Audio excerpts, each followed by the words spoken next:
मान्यवर, यहां पर कुछ सदस्यों ने दूसरी भ्रांति फैलाई कि मुस्लिम महिलाओं को भी आरक्षण मिले।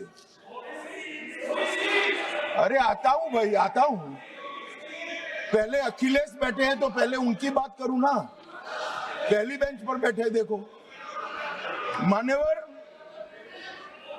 मैं यहां सरकार की, संविधान की और भारतीय जनता पार्टी की नीतियों की पॉलिसी के बारे में स्पष्ट करना चाहता हूं। भारतीय संविधान धर्म के आधार पर आरक्षण को स्वीकार नहीं करता है। मान्यवर, इसके दो कारण हैं। पप्पू सुन लिया ना? अब शांति रखो, ठंड रखो यार। चलो मान्यवर, आरक्षण पाने की योग्यता पहला कारण है। आरक्षण पाने की योग्यता ऐसी नहीं होनी चाहिए जिसको कोई प्राप्त कर सके। ये संविधान की बात मैं कर रहा हूं।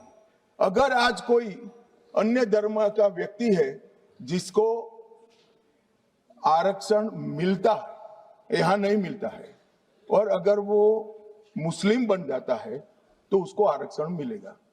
तो आरक्षण जन्म से ही मिलता है मान्यवर, किसी प्रकार से प्राप्त नहीं किया, इसलिए वहां पर उसको सील किया है। और दूसरा, ओवैसी जी ध्यान से सुनना, दूसरा अनुच्छेद 15(4) के अनुसार आरक्षण उन लोगों के है, उन लोगों के लिए है जो सामाजिक और शैक्षिक रूप से पिछड़े वर्ग में आते हैं या अनुसूचित जाति और अनुसूचित जनजाति में पैदा हुए हैं। अनुच्छेद 16(4) इसके तहत आरक्षण पिछड़े वर्ग को, नागरिकों को दिया जाता है। अब संविधान में कहीं पर भी धर्म के आधार पर आरक्षण देने की मान्यता नहीं है।